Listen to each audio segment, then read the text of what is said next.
This is The Grove Podcast. Hello, my name is Tabs and welcome to episode 191 of the Grove Podcast. Now, thank you for listening and I hope you're all doing very well and enjoying the off-season, still enjoying being a champion. Now, up until yesterday, Arsenal news was pretty thin on the ground. But as I said, up until yesterday, that was when news broke out that Besiktas from Turkey, or Turkiye, I think it's pronounced now, had agreed a €20 million deal for Leandro Trossard. So it seems the transfer activities have finally started for Arsenal this summer, with outgoings being as big a part of this summer's transfer window, I believe, as incomings. But we'll chat to that in a bit, shortly. The other news that's been happening over the past few weeks with regards to Arsenal has been the various changes within the medical team. Now, we've seen lots of stories about people leaving, coming and going, reviews that took place the end of last season. So, yeah, various members of the medical staff have been leaving Arsenal, new ones expected to join. And as we all know, injuries, players' fitness and the recovery of said players has been a major issue, major talking point for Arsenal over the last 2-3 season. So in today's show, I want to primarily have a look at that, what those changes might mean for Arsenal for next season, the significance of those changes, and also a bit of education, as in what do these people actually do? Because we always talk about it, but I don't think people talk about it with any real sense of knowledge, apart from my guest today, shall we speak. So we'll also be looking at the impact the World Cup is having on our players. Yeah, we've all seen the photos of Declan Rice with ice packs and suffering pain, and what the impact will be on key player fitness for the beginning of the season, for the season ahead, and so on. And to help us do that with a lot of insight and long-term knowledge is friend of the pod, Dr. Andrew Mitchell, a British academic specialising in sports science and biomechanics, so he knows what he's talking about. He's also a lifelong Arsenal fan and season ticket holder. We know him as Mitch. Mitch, how you doing? How are you enjoying your summer? Thank you. Yeah, I'm slowly drifting towards getting into World Cup. It took a while. I've watched a few more matches now, but I think I was ready for a bit of a break. But some of the recent games have been interesting. But yeah, looking forward to talking Arsenal. I know that we've got a few months before the season starts, but I feel like I'm ready to get going again now. Yeah, it's not that far, 45 days away. I think players should be returning to pre-season training like early July. I think maybe next week is when we'll start seeing the players not involved in the World Cup coming back.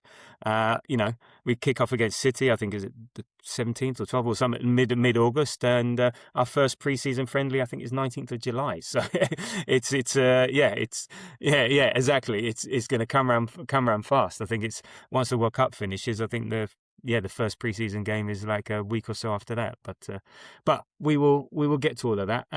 But starting off with Leo, it looks like the rebuild of our left-hand side of our attack has started. I said he's set to join Besiktas this summer. For €20 million. I think given he's 31, we signed him for around £20 million 3.5 years ago. I think that's a pretty good deal, so it's not much of a shock. But what are your thoughts on the deal? Leo leaving, his contribution to the club, during the time. Yeah, what do you make of that news? Yeah, he's been a good signing. I like the fact he kind of plays pissed off or grumpy all the time. I think we sometimes need a little bit of that. He always looks like he's got a point to prove, which I like. I hadn't seen the news until buddy of mine, Jose, messaged me and said, "Oh, look, Leo's going." And I was like, "Oh, wow, 20 million. Oh, have a look." He's got a year left on his contract. If he leaves for free next summer, he could have said to the club, "I'm leaving for free. I'd like to leave for free. I'm not going to re-sign or extend." And the club are like, "Well, we've got to move you on." Again, that amount of money for someone who's going to be 32 in December. So he's drifting towards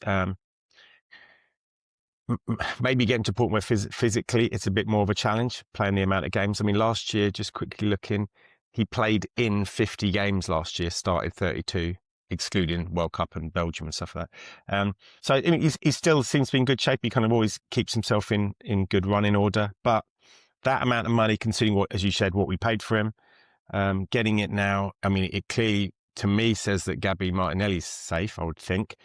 But then it means that we're going to do some spending on that left side. Yeah, I'm not so sure. I think Nelly could still be up for grabs as well. Really? At the right To price. leave? Wow. Yeah. Well, yeah. I mean, it's the one place that we can improve upon. That I think we've always said that we can get upgrades if the right money comes in. Actually, talking about Leo in the World Cup, he's been Belgium's best player. I've seen a few of their games, and he's been their better player. He seems to keep himself in good nick. He doesn't seem to be someone that stresses his body so much. I mean, he's never been one of these ones he's been one of his best abilities is availability, as we always talk about. I mean, during his time, he scored 36 goals, 31 assists, and 171 appearances. And only Bukayo Saka has got more than that, more goal involvements in that time.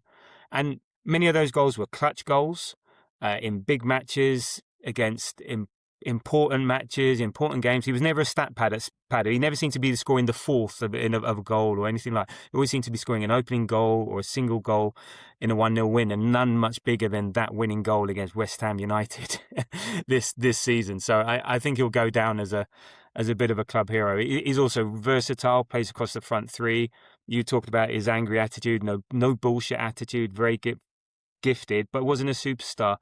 So he's going to be hard to replace. I would suggest he's going to be hard to replace. So I mean, what are you looking for in terms of a replacement? What are you looking for us Arsenal to do on that left-hand side over the summer? Or what would you like to see? I think we were of a certain generation where we were raised on non-overlapping, not on non-inverted wingers, and I do love an overlapping winger at times. I think it's nice to have that option, especially with a big lamppost up front. We've got a big striker who's a big, strong guy. He can kind of throw his weight around. Lamppost may be too harsh, but I think we need. I like the idea of having two left-sided players that are different. I don't want to get like let's say Gabby Martinelli stays. I don't want to get a slightly younger or a slightly more mature Gabby Martinelli. I like the fact that Leo and Martinelli were so different in games. When one started, you always kind of say to yourself, actually, it's right, the other one can come on, give us half an hour at the end. And I like that. Again, looking at Leo's goals last year, 8 goals, 10 assists, it's reasonable, but I kind of want slightly more end product out of that if possible. But bottom line is, for me, the most important thing, especially I've been thinking this and chatting to my buddies, all my mates about this with reference to potentially Bruno Guimaraes before the Tonali thing. But, that kind of character is, for me, it has to be the right character. Like a recruit, no dickheads kind of thing, I think is really important. I don't want one guy to come in and mess up the character balance of that change,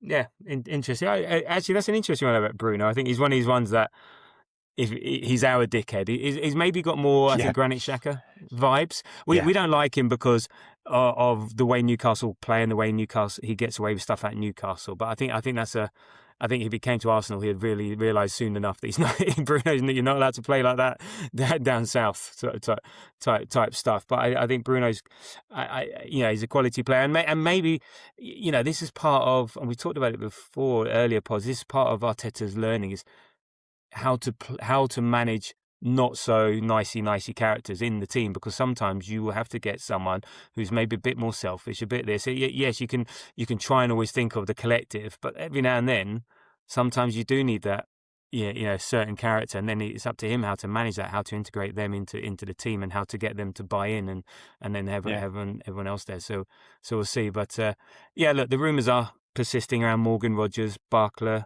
Zolis. I heard about Doué today. Yeah, I mean, the other thing, he's one of the more senior players. So again, you lose a bit of that. So and look, who else who knows what Berta's up to that not even the hand of Arsenal knows about. So I think I do still think Nelly is up for grabs. Just because he's plateauing.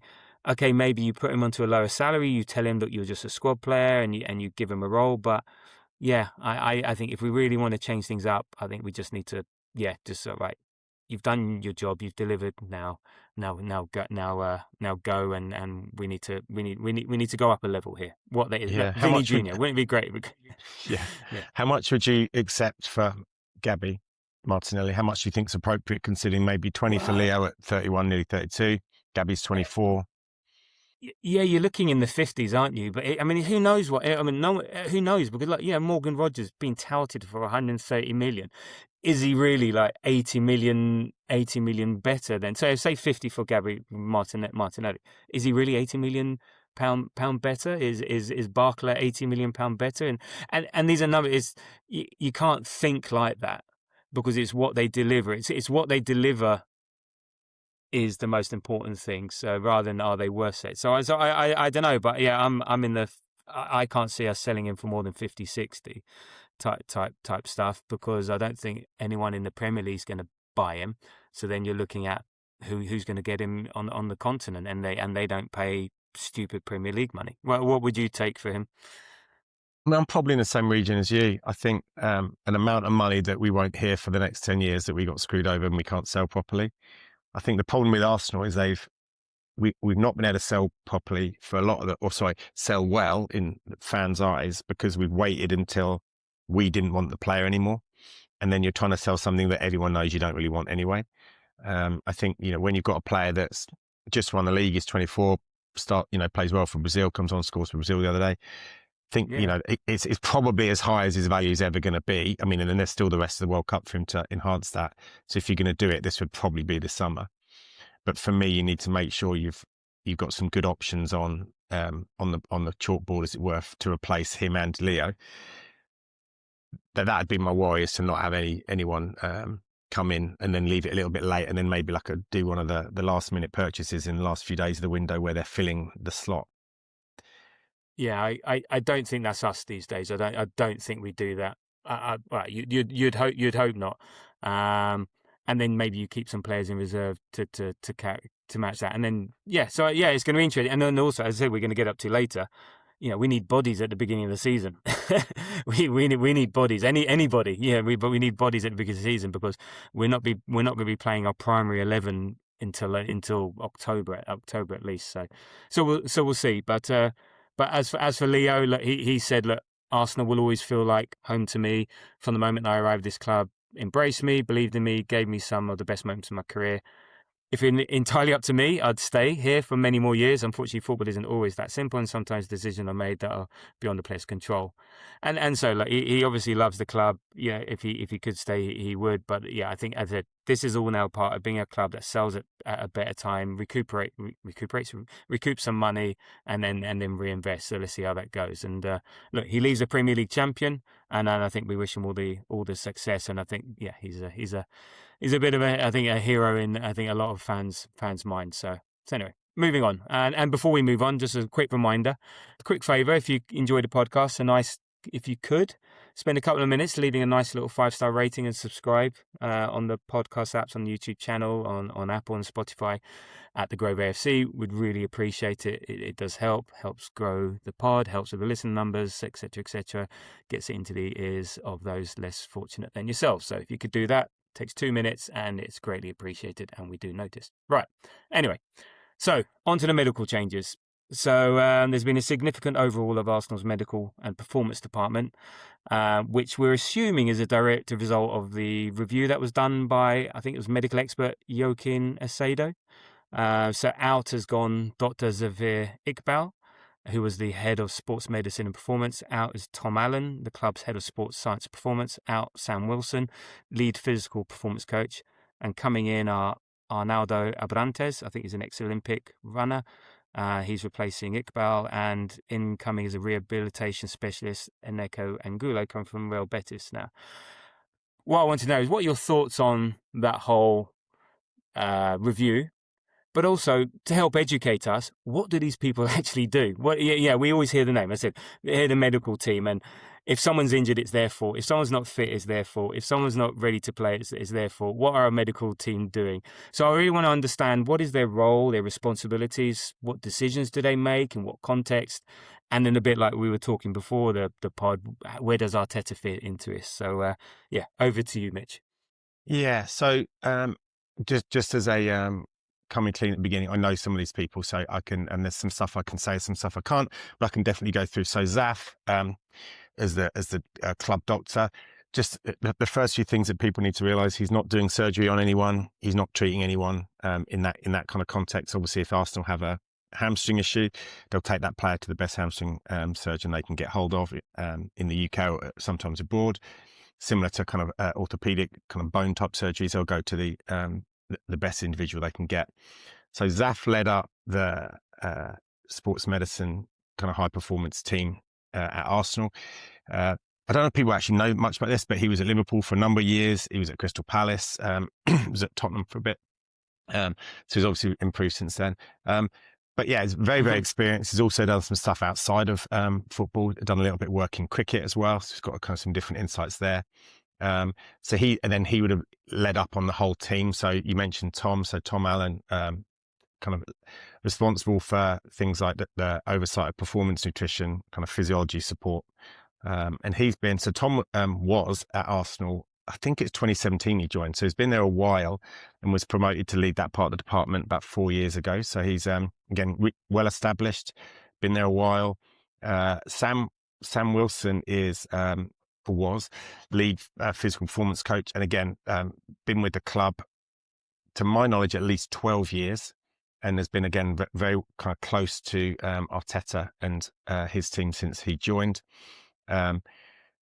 Sam's left as well as Tom and Zaf. The report around Sam is that, I think I'm allowed to say this, that there's and it's actually out now, but it looks like he's joining Dr. Darren Burgess, who former Arsenal head of performance, who's now at Juventus. So we'll see that confirmed very, very soon in the media. So Sam going to Juve. Hope he's been practicing Italian. The other thing to also note is that there's been a few other things behind the scenes. So Jordan Rees, who is another physiotherapist, has left and he's gone to Man United. And there's a promotion within the existing team. So a guy called Simon Murphy has been replaced, also moved up to head physio. And then you mentioned the people coming in. It's quite interesting looking at the people coming in. Initially, we heard about, so I don't know if you heard about it as well, but there was some physios. There was rumours of physios coming in from Villa and Forest, and those physios haven't formally been named yet. But they worked with Arnaldo Abrantes, who's the new club doctor. So they kind of have history. And you're absolutely right. He's a former Olympic sprinter. To be fair to the guy, I've never met him. However, if he's a medic and he's a world-class athlete, I mean, he's a dual threat, and that's absolutely quality. It means he's an outstanding individual. Whether the Olympic sprinter bit makes him a better medic or not sure. Obviously, be able to bring different insight to the team because of his Olympic background. So he's a decent athlete. Repeat sprints seem to be the issue these days we talk about. Yeah. So maybe there's I don't know, it's a spurious Yeah, I mean, the difference is if as an elite sprinter, he probably only did about 12 a day. Yeah, and he wasn't getting kicked in the Achilles by... Yeah, he'd run and then finish the lap and then just maybe sprint again a few minutes later. And then obviously Nako Ngulo's come in from Real Betis, was at Betis for many, many years, I think up to about 12, 13. And he'll be kind of leading on rehab. And then they brought in a guy called Antonio Gomez coming in from Braga, who'd worked under some of the other members of the squad, the new performance team there. So he'll be coming in to work on kind of the fitness side of things. And like I said, Simon Murphy's been promoted. I did see something yesterday to say there's another guy called Jose Jimenez, looks to be coming in from Bayer Leverkusen. I don't know the link between Jose and the existing team. But I think what you can see is, obviously, and I don't have a great accent, but obviously I'm describing these guys. And as I'm doing, I'm trying to say their names with an appropriate accent because they're Hispanic and Portuguese, etc. And I think you can see that literally it looks like the whole new recruited performance sports med team are Hispanic Portuguese. So that might be something that's maybe what Arteta wanted to kind of adjust some things and maybe kind of have a clean slate potentially, but also bringing people that maybe have similar experiences to him or culturally similar approaches and mindsets. It is very difficult because I think that the thing that I would say that everyone forgets is there's so many things that contribute to players getting injured. So many things. And if we just look at the player side of things, player strength, balance, flexibility, power, endurance, all those things contribute to a player's resilience. The history of previous injury significantly contributes to injury. So if I get an ankle sprain, my chance of it happening again is about 1 in 3, so about 30% chance. If I get that again, that increases then up to about 50 to 70% chance. And so if someone sprained their ankle 3 years ago and then they sprain their ankle again, that's significantly impacted or influenced by the fact they got hurt the first time. And then the other kind of side of things from the player's viewpoint is the effectiveness of the rehab and S&C and things like that.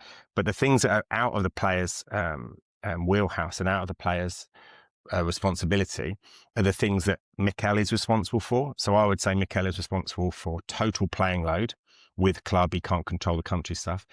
That's playing load. So he decides when people come off and on and whether they start or not. Training load and intensity, club and country. Travel to away games with club and country. Match day -1 and match day +1, which is what they do before a game and then the day before and the day after with club and country. So that influences the overall load and the overall capacity of the players. Plus, obviously on match day, opponents, tackles, referees, all the different kind of things there. So when someone gets injured, there's so many things that contribute to that mechanism of injury. Like when Odegaard did his shoulder, no one in the world can be blamed for that apart from the guy he got tackled with, because it was just a single shoulder injury. But then as soon as he had that one shoulder injury, increases risk from doing it again. Exactly. So there is a lot going on. I think we'll maybe talk about moving forward what we can do about that. Maybe when we get kind of further on in the pod, but it's basically all changed. And I remember you messaged me, I think on the Monday to say, it looks like, I think it was 2 days after that Zaf was announced to be leaving the doc. And you said, Tom's leaving. And I looked back at my message the other day, and on my reply to that is he won't be the last. Because from what I was hearing, there was going to be a bit of a larger clear out. The challenge being, and everyone can look back at the Amazon documentary when they're in that kind of meeting with the medical staff and the performance teams and stuff. Obviously, the medical team are kind of pitching to the manager saying, this guy's got this. He could be in the red zone. He could be in the amber zone. We need to keep an eye on him. This guy's fully ready to go. When the match starts, the starting 11 is picked by the manager, and all the people on the bench picked by the manager. And then once the game starts and we're actually between the lines and the ball's running around, Mikel's ultimately responsible for who stays on the pitch and for how long. And I think my one criticism has been there's been sometimes this year and in previous years over the last 3, 4, 5 years where players have still been limping around the pitch and we've got a spare sub. And I'm in my little block 129 with everyone around me probably fed up hearing it. And I'm like, why is he still on the pitch? He's clearly limping. And I think that's something that we could do better. Well, yeah, potentially.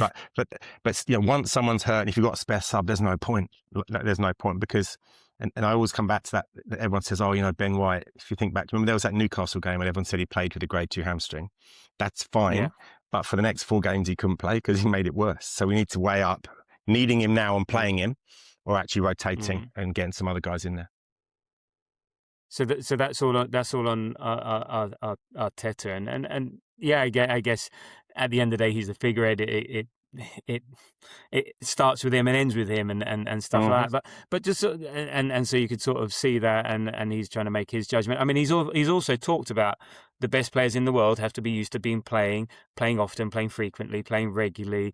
Is he trying to? Is there such a thing as toughening someone up? Is that a medical thing, or is that more of a psychological thing? And then do you then, because you're trying to toughen up in inverted commas psychologically, you end up doing more physical damage because you're trying not to show a weakness or something like that, because you obviously want to play in the next match and the next match and the next match and so on. Yeah, I think it's an attempt to change players' mindset from a psychological viewpoint, and he is correct that some of the world's best players play that many games for their, on and off for a very long career, but the majority don't.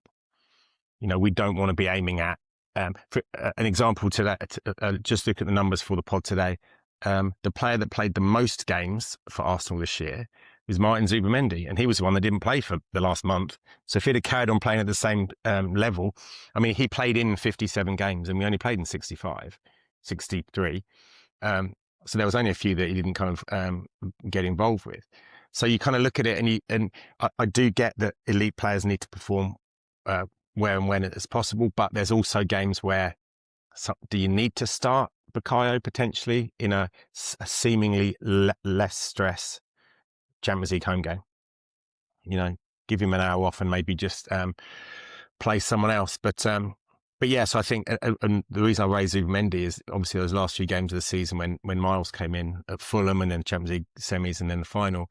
So there was less of Martin, but he was already run off his feet by that point, Martin. And I think in probably a month before that, he was looking bad, and people are saying actually post Christmas he looked like he'd lost a pace a step or two. But that's the point you start rotating if you can.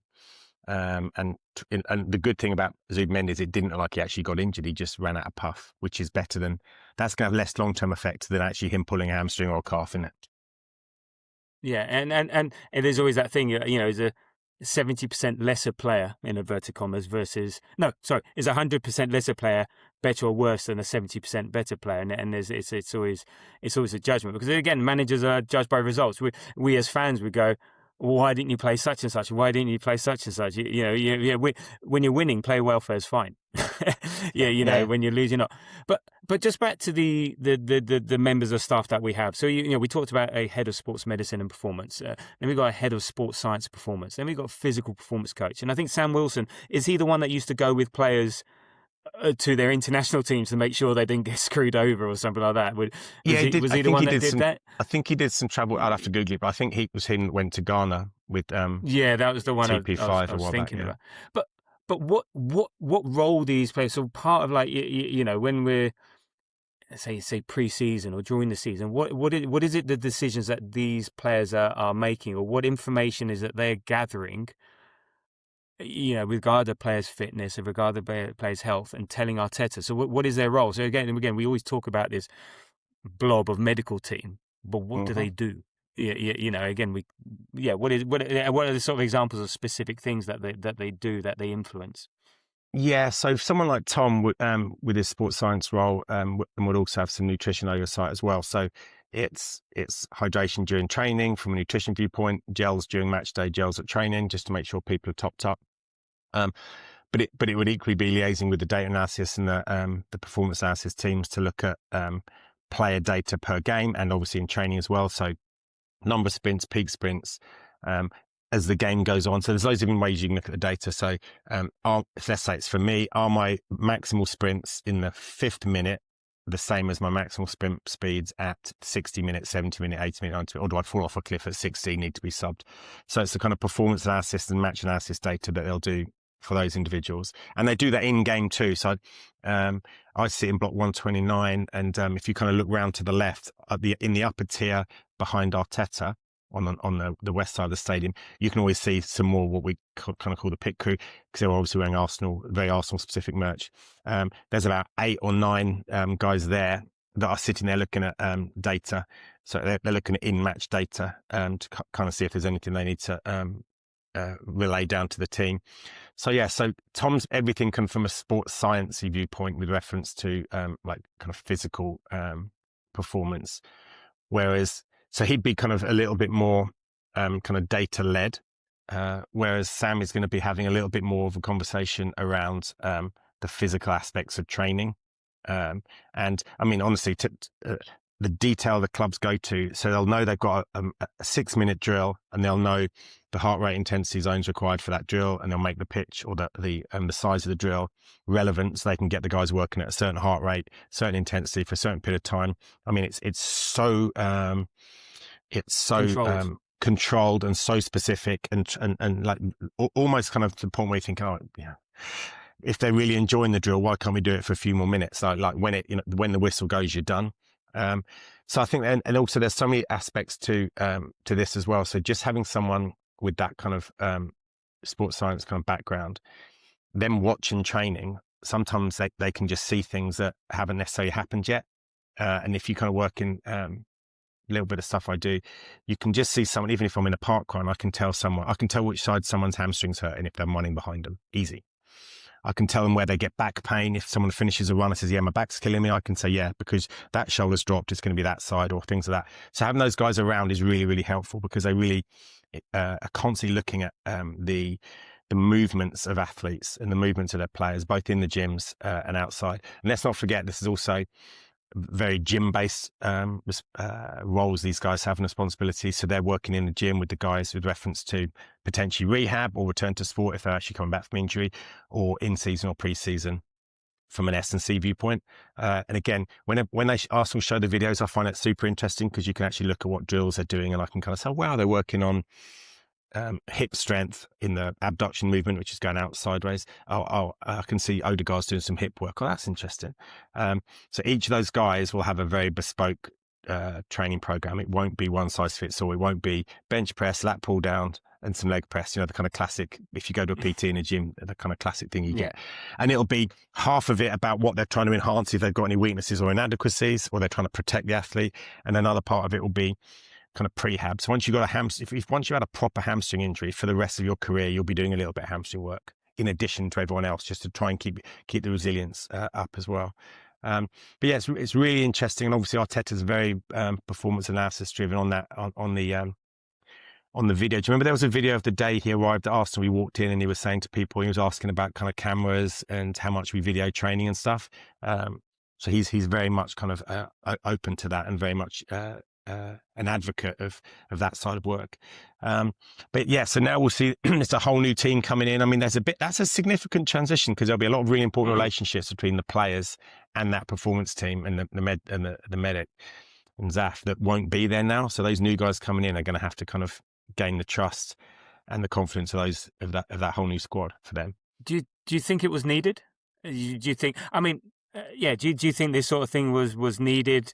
Well, either because of our history over the last 2 years, there's one thing Arteta does: he does not leave any stone unturned. So if something's not right, he's going to try and investigate it.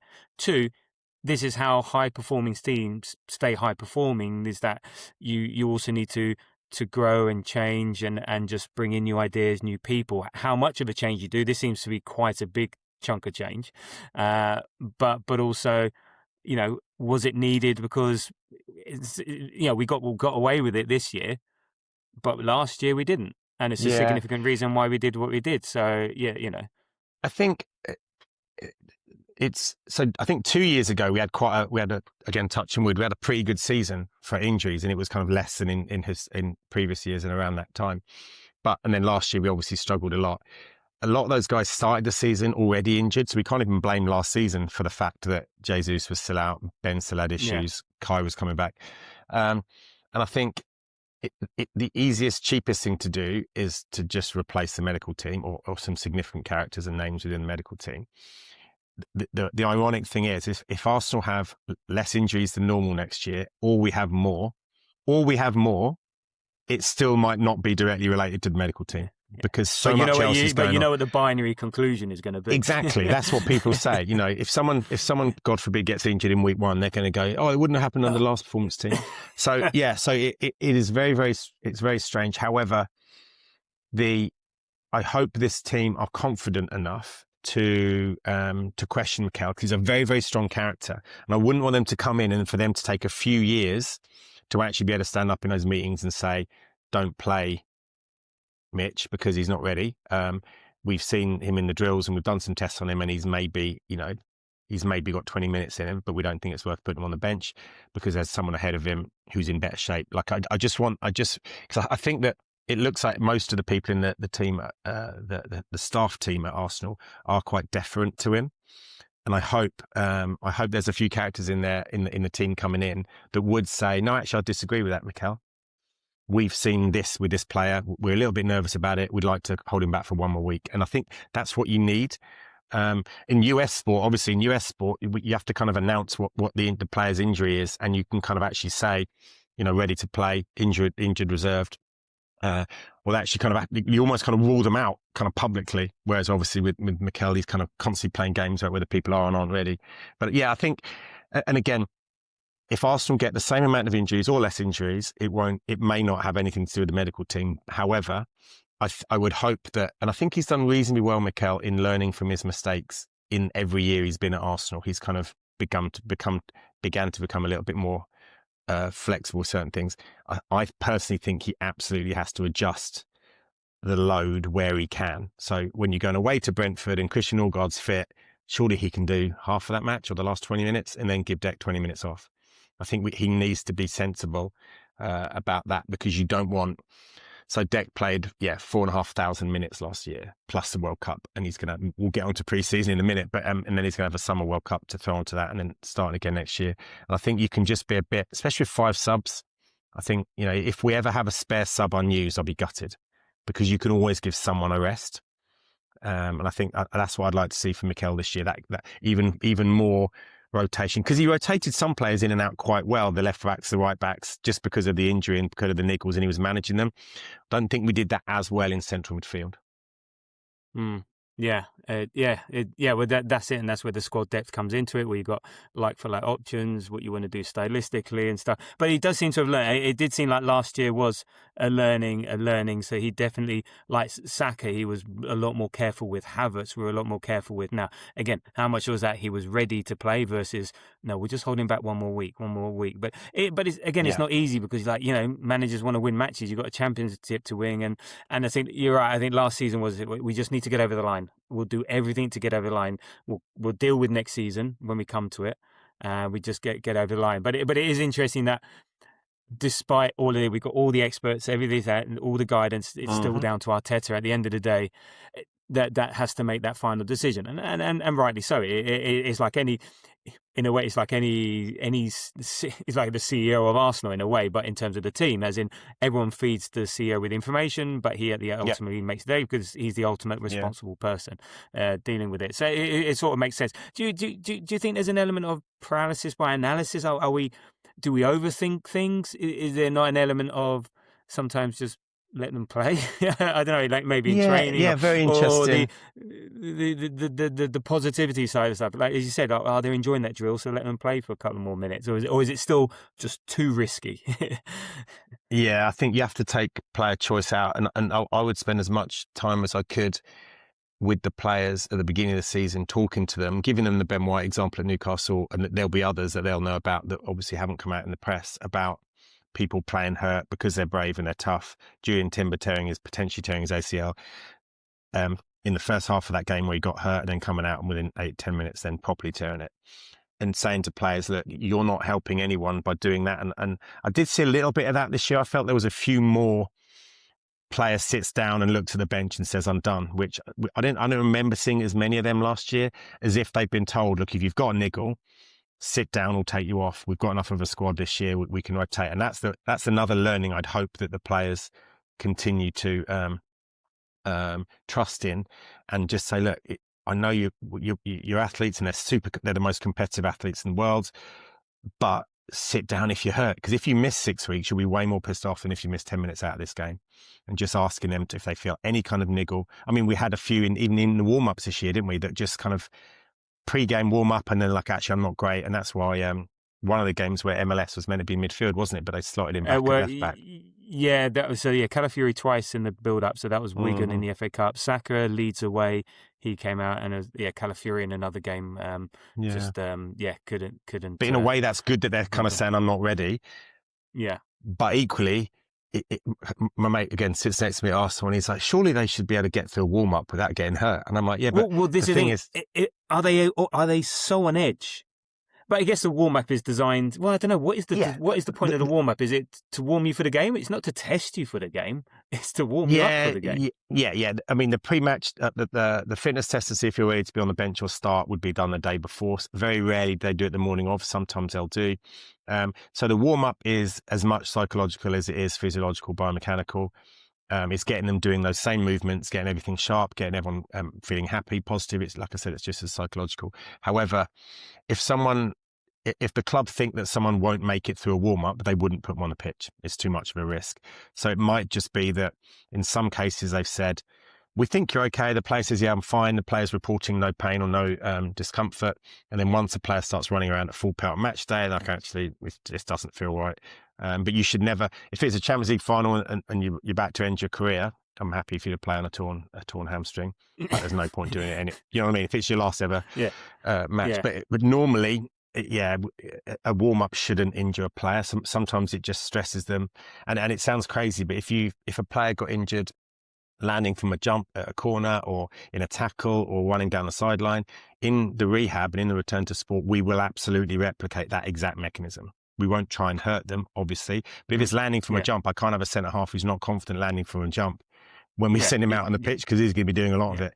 So you actually have to try and you do have to try and stress the injury mechanism to get them confident for it as well. You don't want them to go in and never tackle again because they're a bit nervous to put their foot in, especially if that's how they got hurt. But that's why the warm-ups are so interesting. Quite often I'm at the warm-ups and I'm seeing if I can see anyone, especially because they don't often have their shin pads in.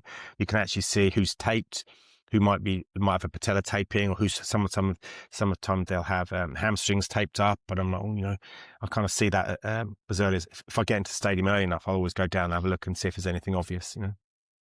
Yeah, the kinetic tape and all the rest of it. Yeah, so it's interesting. And look, we'll never know 100%. Yeah, they do want to keep things under wraps because it's all very, was it smoke and mirrors and whatever, trying to not give the opposition anything. But yeah, it is interesting that it's ultimately down to Arteta and he has to make decisions and then fair enough. And like everyone, no matter how good you are, you won't always make the right decisions. The main thing is just as long as you learn from them, and I think that's one good thing he's doing at learning.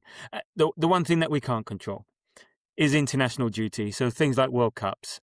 And but before we get on to some of the specificity around that and all the rest of it, we're recording Sunday evening, so later on this evening in the early hours, England play Mexico in the round of 16 game at 2,240 meters above sea level. I think I asked you this, so hopefully you prepped for it, or maybe you just know anyway. What impact does that have on players, and is there anything that they can do to acclimatise in such a short period of time? I even heard that arriving literally like a couple of hours beforehand is actually better for you because there is no need to acclimatise. And what's this stuff about Viagra? Yeah, I don't know if you know the Viagra stuff. So sign on that. So based on where where England were when they won the match prior to this Mexico match, there wasn't enough time to truly properly acclimatise. There just wasn't enough time. With normal acclimation, day one is the least stressful of the days, and then 2 and 3 can be worse with kind of headaches, shortness of breath, difficulty sleeping.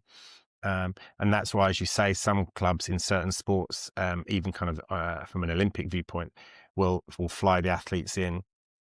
You compete within a few hours and then you leave, so you don't get the day 2 or landing plus 1 or plus 2 kind of headaches, issues with sleeping, nausea, because it will have an effect. And this is it's probably one of the 2 or 3 highest proper football stadiums in the world, so there is going to be a significant difference. Obviously, the Mexican team wouldn't necessarily have been playing at altitude, and I'd have to look back to actually see how many of them play at altitude at club level. I would argue that I think at least half of them are over in Europe, so they're probably not playing at altitude. And people saying, "Oh well, but they might be from Mexico." Well, once you leave, and you could be you could be at sea level in Nice for the rest of your career. You're not going to still have the kind of long-term benefits of being raised at altitude. But you'll Mexico have been playing at there. They've been playing at the Azteca all this World Cup so far, so I think they have acclimatized. Yeah, so they'll have that recency altitude benefit. I think I'd question that so England have gone in like match day -1, haven't they? Because they were there last night because we saw all the fireworks and stuff. Yeah, I was going to say they're getting more trouble sleeping because of the noise of the mariachi bands and the fireworks than the altitude sickness. So the challenge will be there will be cardiovascular challenge. It will affect them a little bit on match day, but it won't be the same as if they'd got there and maybe mistimed it and then they're playing in day 2 or day 3, because that's when there's significant issues. To be fair, they might be so excited they're getting less sleep anyway. They might be buzzing. Sometimes. But what effect does the altitude have, though? So what is it they're going to feel differently, and what's going to impact their performance? So other than the altitude sickness stuff, Yeah. So if you imagine you taking a normal breath, that is going to give you X amount of oxygen into your lungs. It isn't the same volume that you breathe in during a normal breath, because the phrase is thinner, but that's not necessarily it. But so you're actually just getting less oxygen in as you normally would have, and to be fair, we'll get onto the hydration breaks in a second, but just slowing the players down for those two periods will actually be a benefit, because they're going to be kind of running around and hyperventilating less and stressing less. But the thing that's crazy about the altitude sickness or the effect of altitude is it's so sporadic and it's so random. It isn't actually we'll all get the same symptoms, and even even the same athlete playing in the same stadium a year apart could have significant issues 1 week or 1 year, and then the year later go back there and it'd be absolutely different. It is really, really random. A mate of mine climbed Aconcagua, which is one of the tallest mountains in South America. Ex-military, police officer, in amazing shape, trained with backpacks, like heavy packs. And in his group were two younger ladies who are kind of PTs at a gym, hadn't done any proper training apart from stair stepping at the gym. And he got altitude sickness and they didn't. And he was helicoptered off and nearly died. It's literally so random that it just affects your physiology at that point in time. I think if I was Tuchel, I'd be trying to slow the game down at every instance possible. Take a little bit longer where possible, kind of with kind of the physio issues, if there's any kind of physios running on, and really put, I don't know, is it the guy that looks like Leo who's the referee? Did I hear? Turpin? No, I wouldn't have thought so because it's a European referee. Not that I know of. No, I don't know. I think someone said it was Clement Turpin. Okay. Yeah, I would have thought they wouldn't have a European referee playing if it's like if it's two European teams, fine. But if it's not, I don't know. But it might be if it is. But I think it's just the reason I asked is it would be interesting, just kind of early on, just see how far you can push the referee and just kind of slow him down. A bit like Paraguay last night. Yeah. Well, geez, that was disgraceful. But I think that the longer the game's on, the more challenging it's going to get. So if England can try and do it within 90 minutes, you were saying about not getting the oxygen. Is it the oxygen that sort of feeds the muscles that enables you to perform at a whatever level? And stuff So if you just sprinted really, really quickly, like if you do a 100-meter sprint, you don't need oxygen per se. You could do it with your mouth tied up because it's such a quick, intense period of time. It's called anaerobic activity, which means you do it without oxygen. Running around playing football is aerobic, which means you need oxygen. And what the oxygen does is it helps you get rid of the waste products of exercise in an endurance sense. So the less oxygen there is, the less effective it is for you to get rid of that. So that the more tired you kind of feel. But yeah, it's going to be interesting. I think the way England play the ball out from the back, if they can kind of control it. If this was Arsenal going out there, sometimes we're like, we're just kind of. Last season, we had some games where we just kind of killed the game because we just passed it around the back, kept control, just 80% possession, 70% possession. That would be great for England because it means they'd be doing slightly less running and the other team would be doing all the running and chasing them around. Yeah. And what's the benefit of Viagra? Why are they talking about, hey, take Viagra as a... Yeah, it's to do with, again, it's to do with... It relaxes your blood vessels, obviously not the normal blood vessels you use for football. But yeah, it kind of inhibits the things that stress your blood vessels, so it stops your blood vessels getting stressed. So it kind of opens up your system, your kind of blood vessels, cardiovascular system a little bit more. I genuinely have no expertise in that area, and I'd be nervous. No, I didn't think so. To even go into a meeting to the England team and say, "Here you go, Harry Kane." But you're right. There is research to suggest it has an effect. Just don't be offside. I spent some time traveling around Central and South America, and what we took for altitude sickness. So I've been to Mexico City, I've been to Bolivia. So La Paz is one of those places that's like one of the highest.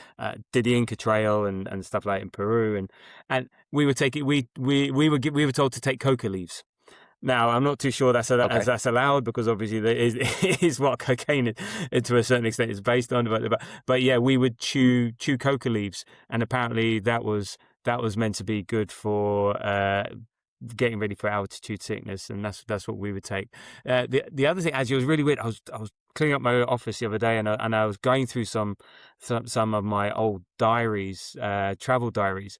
And in Ecuador, a volcano called Mount Cotopaxi, and we sort of walked to the top or climbed to the top. And I was, and actually, the symptoms of altitude sickness up there, and I was reading what's in it. I got black dots in my eyes and stuff like that, and you start to feel really lightheaded and all the rest of it, and all of a sudden you just feel very weak and lightheaded. So that was one time where I like properly experienced what high altitude sickness is. Not like running out on a football pitch. I think that'll be slightly different. It's 2,000 meters a bit lower down and all the rest of it, but it was just interesting. Just the physiological. But as soon as you drop down, it's weird, and then it starts to clear. So it's definitely the higher you got, it started to feel really weird and then the lower down. So it's an odd because the altitude odd experience. The altitude kind of restricts your blood vessels a little bit, which kind of, again, means you're getting less oxygen in. So the Viagra is meant to have an effect. I'll be interested to see. I don't know the answer to this, and I'm going to look it up in a second. But be interested to see what the doping regs are around taking Viagra for sporting apparently it's reasons. fine. I don't think it's on the banned list. So there we go. And look, you mentioned hydration breaks, and also this was another question. Look, we know they are. There's 1 minute, 1 times 3 minute hydration break per. I mean, we know they're ad breaks. They're dressed up as hydration breaks. But if they were there to be done for the benefit of the players, because that's in theory what it is, does actually 1 3-minute break per half actually provide any proper benefit in very hot conditions? Versus actually my thinking is, and based on my experience, sipping frequently, more regularly, is much better than gulping something down in one go. So even from the point of view as, this is player welfare, is that bullshit? Yeah, obviously we both kind of race long distance kind of endurance events. If you did just down, a pint of water or any of the kind of carbohydrate type drinks or caffeine or whatever, drinks, you'd just throw up. So in that respect, I think the constant sipping is better, but how that would manifest itself in a football game, I'm not sure. The FIFA policies around anything over 32 degrees, what they call WBGT, which is wet bulb globe temperature, which basically means not just the temperature, but it's the temperature based on air, humidity, heat radiation, kind of where you are. And obviously things like wind and things. But in reality, from a physiological viewpoint, I was talking to the head of performance at Luton the other day, as a former PhD student of mine, and we were talking about this, and we were saying that it would be better to actually have a cooling break rather than a hydration break. I'm seeing very little proper cooling in the 3-minute breaks. If they were all quickly putting on like ice vests or putting their hands in ice cold water or putting ice packs on their necks, or even one of the easiest things to do is just to fill a towel, tie the ends up, or fill a towel with ice and then put it around someone's neck. It's the cooling that's as important as the hydration, and I don't see much of that. To be fair, it depends on what the TV coverage is showing us, but I'm not also seeing whether much it's that proper actually cooling. that hot. I don't think it's actually been that hot. I think there's only been the odd game that's actually with 21 when it's degrees. Indoors, you don't probably need it anyway. No. I think anything more than a minute is clearly just a waste of time anyway, because it's just for ads. And what really annoys me is the kind of in-stadium Neil Diamond song they put on. They put on Bon Jovi for a game the other day, and I was like, seriously, this is just uncomfortable. But I mean, anything below 25 degrees is basically negligent effect, is what the literature is saying. So there's no point really doing it. As we're saying, some of these are air conditioned and they're indoors. Yeah. So Look, we know it's hydration breaks. We know it's ad breaks, and now it's starting to irk me that even British commentators or the pundits or whatever they're calling it, the quarter here and a quarter there. I think Tuchel mentioned a quarter, so it's just getting into it's getting into the cycle. Look, it's not going to be a worldwide thing. It may be just at World Cups and whatever, which is bad enough, because you could imagine, as they say, a wet Wednesday in Stoke, and now it's time for the hydration break. In the middle of winter, it's time for the hydration break. So no, fuck off. We want and what's good is that actually fans in the stadium are starting to boo it, and not that will have any impact on Infantino and all the rest of it, but there's definitely people are starting to dislike it, but there we go. We know it's just nonsense and bullshit and all the rest of it. So on to the Arsenal players at the World Cup. It looks like Rice is being run into the ground, it's reminding me a bit of what happened to Havertz 2 seasons ago. We all remember that Wolves game away where we won 1-0. Lewis Skelly got sent off. I think it was Calafiori winner. And then he just collapsed at the end of the game. Saka is clearly not fit. I don't think able to train 2 days in a row. Saliba is apparently nursing a back injury. I mean, how worried are you for these players? And given that, imagine they all get to the semi-finals, which is a possibility. So therefore, they're there for the third, fourth player or the final. How concerned are you for the beginning of next season? What sort of break do they need? Do we see them until after the first international break? So we don't see them until October. Is that the best thing for them, even though it might not be great for Arsenal? Yeah, I mean, in a perfect, as a reminder to everyone, we know this, but just a reminder, if these guys weren't at the World Cup, they wouldn't be working this hard during the pre-season, and they would have had a much nicer and a much different summer. Anything less than 4 weeks for a pre-season is considered a compressed pre-season. For you to get all the stuff done you want to get into the pre-season. And I'm not talking the tactical stuff, that's not my area of expertise, but on the sports science, S&C side of things, rehab, recovery, that kind of side of things, anything less than 4 weeks is not really considered enough, and that's considered kind of compressing it. And I'll give an example why, because even if you take an untrained human being and you get them doing strength training and they've never strength trained before, the changes you'll see after 4 weeks are not strength changes, they're neural changes. So yes, they might be lifting more, but it's not because the muscle's stronger, it's because the muscle's more efficient. So we don't even give ourselves enough time to do some basic training to get the athlete actually stronger, because it's about a 4 week period. 4 to 6 weeks is common in elite football. Which is kind of drifting towards as long as we want. But obviously that has to integrate, like I said, the tactical side of things.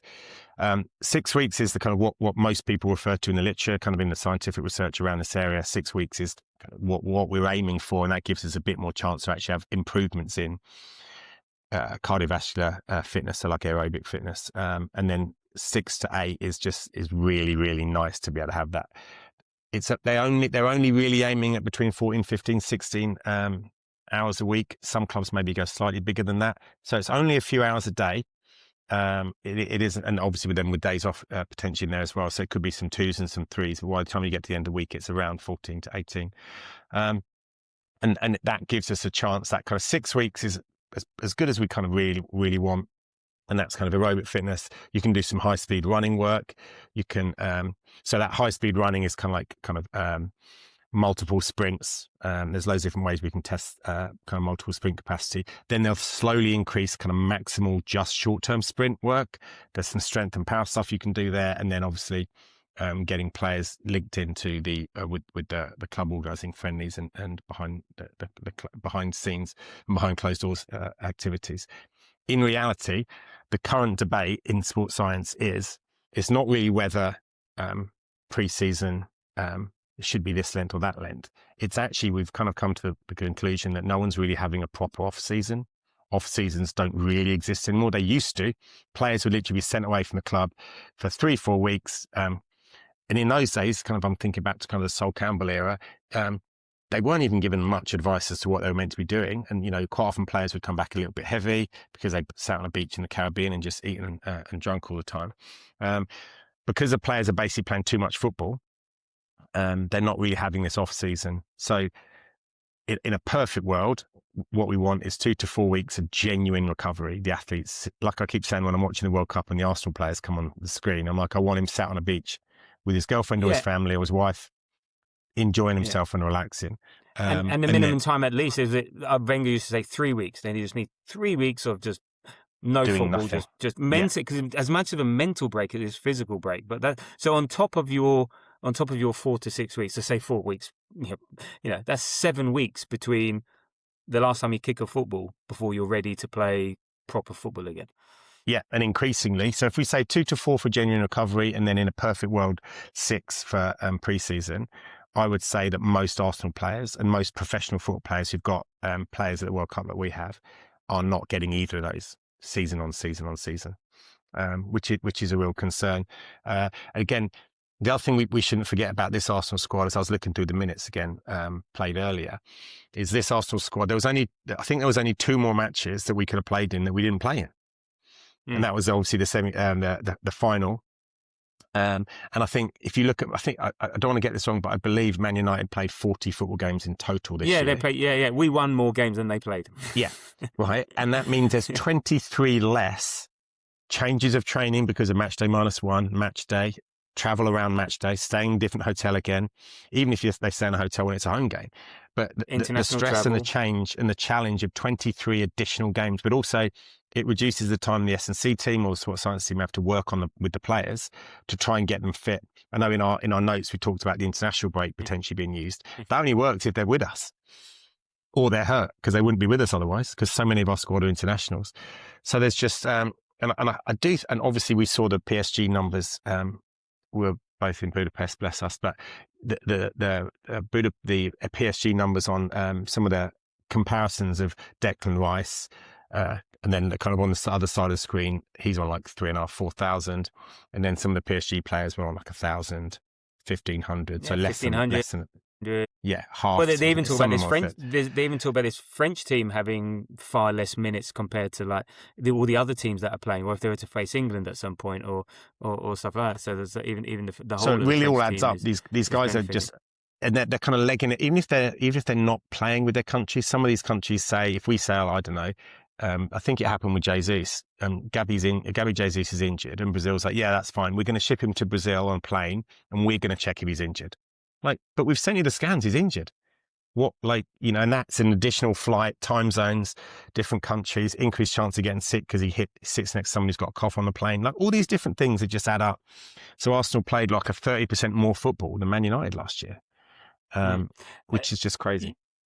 You mentioned the neural adjustments to people doing training and stuff like that, and one of the things that was mentioned by Rice the other week, and even Tuchel's. Then there was the talk about him switching to right back, who's playing in pain, but he'll do it for his country. But what does it mean when he said he's suffering? Rice has got a neural issue and he's suffering from that. What does that mean? How treatable is it? Is it doing more damage than he's playing? So what's meant by a neural issue? Yeah, there's a few different things. So I think we first started hearing about it. A little bit of mention about, I think, obviously Rice has said a few things here and there. In games, there's been really clear situations where he's been really stretching his back out and kind of looking really uncomfortable after some challenges. There's 3 or 4 things it could be. In this situation, I don't know exactly what is wrong with him because I don't have contact with the guy treating him, but it's one of 3 or 4 things. So people listening to this pod might have had kind of sciatica before. There could be something to do with what's called deep gluteal syndrome, which is your glutes are your big kind of bum muscles, but there's a nerve, very important nerve that runs down the back of those, and it passes straight down the back, the kind of almost like the seam of kind of over your butt and then straight down the back of your leg to the back of your knee and beyond. If the gluteal muscles get irritated, there's a chance that if they get inflamed, and then they put a bit of pressure on the nerve, and then the nerve's pissed off, and the nerve will cause pain. You might have something. Is that neural means it's related to the nerves? Yes. Apologies. Yes. Yeah. Absolutely. Yeah. And the way we know if someone's getting nerve pain, there's 4. Like if I'm treating an athlete and they say I'm in pain, the first thing I ask is it burning, stinging, aching, or numbness? And if it's any of those 4, so if it's a burning pain and stinging, that's what people often feel for sciatica, as it shoots down the back of their leg. Burning, stinging. If there's aching, where you kind of feel that one leg is just feel a bit floppy compared to the other one. Burning, aching, stinging, numbness. And the numbness is a really worrying one as well. So you can kind of, on some athletes who've got an issue on one side, you can kind of literally get a pen, prod that hamstring. Can you feel that? Yeah. Prod that hamstring. Can you feel that? No. And it's because the nerve has just kind of turned off because it's being trapped or kind of being squeezed by something further up the food chain. The thing that interested me is more recently is Tuchel's talking about lower back, upper hamstring. And as soon as you say lower back, then it means it's something to do with, because nerves kind of, your vertebra hold your spinal cord, and the nerves kind of spin, kind of radiate off that. What's really easy to tell is if a certain part of your body has any of that burning, stinging, aching, numbness, they can tell exactly what root it is. So what level of vertebra is hurting, because we know that maybe L4, the 4th lumbar vertebra, we know the nerves coming off that only provide nerves to certain parts of the leg. So the front of your leg is a different nerve to the back of your leg. Let's say that, okay? So they'll know exactly. So it could be something to do with some lumbar spine. So the lumbar spine is is kind of one of the, it's your low back, just above your kind of glute muscles. As you've got your lumbar spine, you've got 5 lumbar vertebrae there, and then beneath that, it's your sacrum and your coccyx, which in the old days is when we had tails, it's that bit. And then your thoracic above that and your cervical above that. So the fact they're saying it's a little bit low back, or Tuchel kind of dropped it a little bit low back. I was like, oh, actually, maybe. The issue with that is it just needs rest. But the problem with any kind of neural issue like this is you can't, if you've got like a tight muscle, you can stretch it and kind of try to strengthen it once you've stretched it. If you've got instability in a joint, you can try and strengthen it and make it more stable. But with neural type issues, it just needs rest. And coming back to our previous conversation, we know these guys aren't going to get much of that. And again, anything going down the back of the leg, if it's vertebral, which is what our Tuchel is saying, it's going to be a slightly different part of the neural system that's bothered. The bottom line is, yes, you can play through it to a point, but if you look on, do you get injections? There's cortisol injections. Yeah, cortisol. They can do injections. Yeah, for some people, numb the pain. Yeah, for some people, and again, people listening to this might say, yeah, I had a cortisone injection for my sciatica, and it was amazing. However, half the people will say it made it worse. Some people just get an injection, irritates that tiny bit of the nerve, and then the nerve's like it throws its toys out the pram, and then you're in more pain. So it's it's a bit of a challenge on that side of thing. Is it going to make it get worse if he's got a degenerative issue in his bone, so like his vertebra is damaged? It might make it worse. However, an athlete at this level shouldn't be that. That's kind of much more of an older person. If it's tightness, weakness, instability, if it's tightness or weakness or instability, they can strengthen it or relax it or work on better core stability, better kind of postural control. But it's either way, mate, it's not good. It feels very, very strange. Thank God it's one lower extremity injury that I've never had. But the people I know that have had sciatica find it very, very difficult to get over it, and in a lot of cases it is actually full rest, which then full rest means his pre-season training is going to have to be shifted. Well, this is the thing, and look, Saka shouldn't be there, shouldn't be playing. You can see the fact that he's hardly being used.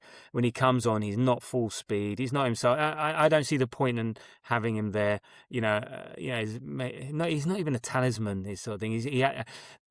There's an aura about him, but he's not that talisman of England that if he wasn't there, oh my God, England would miss him and stuff like that. I find it bizarre that he's there because he's just, as much as Madueke frustrates, at least he's fit and running and stuff. Saka is just not there. And again, it feels like for him, like his main issue is an Achilles injury and stuff like that. And so I guess that's inflamed, it's restricting it, or he's not confident. So therefore you're not running at full tilt, which then often we know is that if you go into things half-hearted, then you're more, as well as having the pre-injury, you also get more likely to get injured because you're when you say if you're going to attack or go full-blooded, because then your body's prepared for it. If you go half-hearted, you're more likely to get injured. I've got a feeling that if you're going to be out there running, you're either also he's going to get another injury because, like we say, you compensate. So therefore, if my left Achilles hurting, guess where all the force is going through? It's going through my right leg because I'm trying to counterbalance what's wrong with the left leg, and he's a massive concern as well. Yeah, I mean, just before we quickly go off Deck, just the other thing with Deck that's frustrating is with that neural issue that the players like him will remain functional enough to play, but it's high speed running, it's fatigue, it's repeated acceleration decelerations, which will make it worse, which is what we want Deck to do. Which is his MO, isn't it? They're the bits about his kind of running around the pitch that makes him so good. From B's viewpoint, it's a very, very different issue. It's again, we're being told Achilles tendon, so Achilles tendinopathy. The first time if you look back, it depends on who you believe, but kind of March 2026, there was suggestions of it. But if you go back a little bit further than that, I think there was talk about it. The problem with B is he's an explosive acceleration, deceleration type player. He gets his defender standing still and then he's going inside or outside. And this kind of condition limits high speed acceleration, deceleration. You do need a bit more time to get over it. And again, the difference between an Achilles injury and a calf injury or a hamstring injury is your Achilles is tendon, it's not muscle. Achilles have really poor blood supply. Muscles have strong blood supply. So if you stick a needle in Achilles tendon, it won't bleed that much. If you put even when they do like proper big surgeries on Achilles, there's not much blood. Which if you do that into a hamstring or quad or calf muscle, it will bleed. And the fact that the bleeding isn't there means recovery takes longer because it's your blood, being the white blood cells, to the injured bit. And those little white blood cells, I always tell my students the white blood cells are like Pac-Man characters. That shows my age because I don't play Pac-Man anymore. But the older the older listeners will know what I'm talking about. So these little these little kind of characters go along, and what the white blood cells do is they break down the scar tissue and they kind of destroy and take away the damaged tissue, and then the body can enable healthy tissue to be replaced there. With Achilles and tendons such as Achilles, they don't have that, so it takes a much longer time for that tendon to be completely rehabilitated and get back to normal. And the other problem as well is that with fixture congestion, if you like, there were periods this year where Arsenal were playing a game every 3 days for like 2 or 3 weeks. It doesn't really give the player enough time to have a whole day free and then maybe another day of rehab, and then because you're already in match day minus one again, and you're actually already having to get into match day meetings, match day training, and match day simulations at training. So it's really, really difficult. Again, here's another one. I would have loved it if he was on a beach all summer, going to a nice hotel gym and doing his rehab on his own, because he'll know what he's doing for a lot of it. And but instead, they're legging it around on again, very, very hard pitches as well for some of these. Obviously, some of these are they're not standard football pitches per se. They're more American football pitches, which means they have a different level rolled turf on. Mm-hmm. Yeah, it's rolled turf on NFL pitches. Basically, that's it. So they're going to be. It's not the same as playing at Emirates. Well, no, exactly. I mean, even that is rock hard, but it's a bit like what we've talked about, I think, in the past, either in person, about the issues at the Tottenham Stadium and the at Real Madrid. Is that part of the issues potentially could be because the depth of the turf is not deep enough to take the impact that you need when you're jumping up and down on the pitch, and therefore they're coming down and they're more prone to injury because it doesn't have as much give, basically, at the end of the day, to sort of make it very, very... And again, so basically, if you're playing in all these NFL stadiums, they've just got newly laid turf, so it hasn't got a chance to all bed in nicely and be that thick, luscious stuff. And so, yeah, it's just... Oh God, we're not winning anything next year, are we? Right. so I mean, it feels like you'd hope that there's a international break in October. There's 4 games. It's 5 games into the season. My sense is you'd hope, one, there's a bit of sensible, and I think Tuchel does seem sensible. No, it's just nation league stuff, nation leagues games.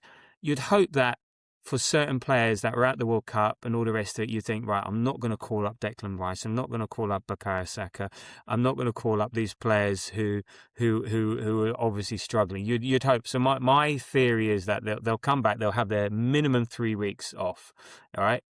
And then they'll have their pre-season.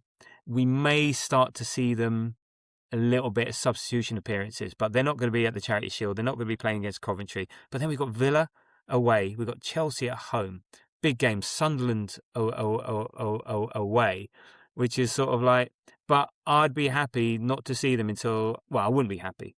For their fitness, I think, no, we do not see them until after the international break. That's when we start to see proper Saka, proper Rice, and maybe even Timber, maybe even White. White seems to be recovering better. Timber, we don't know what's going on. But that for me, so we as Arsenal fans need to adjust to that thinking. It also impacts our transfer strategy, because a lot of the team players we're going for are at the World Cup. But also our transfer, we hold on to players for as long as possible if we're going to sell them. Like Waneri, if we are going to sell him, we don't sell him until the 30th of August. You can go on the 1st of September if we're going to sell you, because we might need you in the build-up. But also it's an opportunity for some players to say, hey, I can stake a name in the squad. I think for those in the Spanish squad, like Zubimendi and Merino, even, they're fine. Raya, they'll be fine. You've been away, but you're not been that bad. The players that have gone home early, Havertz and Gyökeres, I think they'll be fine. But yeah, it's really, really just Saka and Rice and Saliba and maybe even Gabriel, who basically are so core to what we do. Yeah, I think it's something that we need to get our heads around at the beginning of next season, that, we've got 5 games, 15 points with a half-fit team is a hard ask. Yeah, absolutely. And I think the other thing that we should acknowledge as well is that there is going to be some pre-season games in the calendar, isn't there, for the Arsenal, once these guys come back, where some of the players probably the majority of players you just mentioned who are still at the World Cup now won't be going to those games. But at least it's not, we're flying them to across the world for some other kind of really, really hot games in stadiums on really nice football pitches. I remember the days when Wenger used to take them to Austria. They'd be in the Alps singing the Sound of Music songs for a few weeks. They'd play against some pub teams. They'd get a little bit of altitude benefit, and then they'd come home. Very little press, very little to do about it. But at least the guys so we've got some games in Europe, and that's it. It won't be too much, but I think it's going to be very, very different starting 11s in those games, as you say. Which may benefit for someone like Winery. Winery might come back and say, you know what, I've got a week or two to try and show I deserve to be here. Yeah, no, exactly. And I think the fact that we're not going to the US or Far East Asia, I think some other Premier League teams are. But I think that's for once it makes a sense. We're making a sense with it non-commercial, not everything like that. So I think that's quite a good thing. So look, I think we need to really set our expectation. Look, for me, look, I've got no skin in the game as far as England's concerned anyway. So for me, unfortunately, I want them to lose to Mexico. So Madueke, as Rice and Saka can get home, and all the rest. I want the players on the beach resting up for Arsenal. I think there may be some Arsenal England fans that also have a similar kind. Some say no, I want England this, and then fair enough. But for me, I want all my players to be knocked out so they're on the beat so we can go again next season, because next season is going to be hard again. It's going to be the same again. We saw how attritional it was last season, and it's going to be no different. And the challenges will be different, but the same at the same time. So I think the one thing that we've learned is that you don't have to shit the bed if you lose a few points early on, that there's plenty of time to make it all up. So I think we need to get into a mindset of just being a bit more flexible around this, and hopefully Arteta's learned. We have a good transfer window, and we go again. So it is what it is, but it's out of our control, and let's just see what happens. So come on, Mexico. Apologies to England fans there. Well, Mitch, as always, thank you. Insightful, knowledgeable. I love the expert opinion. I love having you on the pod. So appreciate you being on. Thank you very much. And I'm sure you'll be on soon enough again. Yeah. So thank you. Appreciate it, buddy. Thank you. And I hope you enjoyed that. I hope you learnt something. I certainly did. We always do when Mitch is on. So really very good. You can, as I said, we can follow us on Threads, Blue Sky, Insta, X, Spotify, YouTube, Apple, at the Grover FC. So sign up, subscribe, like, comment, leave some feedback. Really appreciate it. It makes a difference. So thank you very much if you've done that before, and if you haven't, why not? As for the next pod, no idea. Not sure what it will be about, when it will be. Let's hope so Arsenal do something interesting so we can find something to talk about. Will someone please think of the podcasters for a change? But there we go. But yeah, so let's see. Look, it's the summer. There's no rush. We'll soon be churning out 2-3 pods a week in no time, and then we go. But for now, we can all do with a bit of a break, bit of time off, reconnecting with friends and family and all that. But if Arsenal decide to do something interesting, I'm sure we'll find something to talk about. Okay, so there we go. So thank you for listening. Stay fit and healthy out there, please. And until the next time, come on, you Gunners.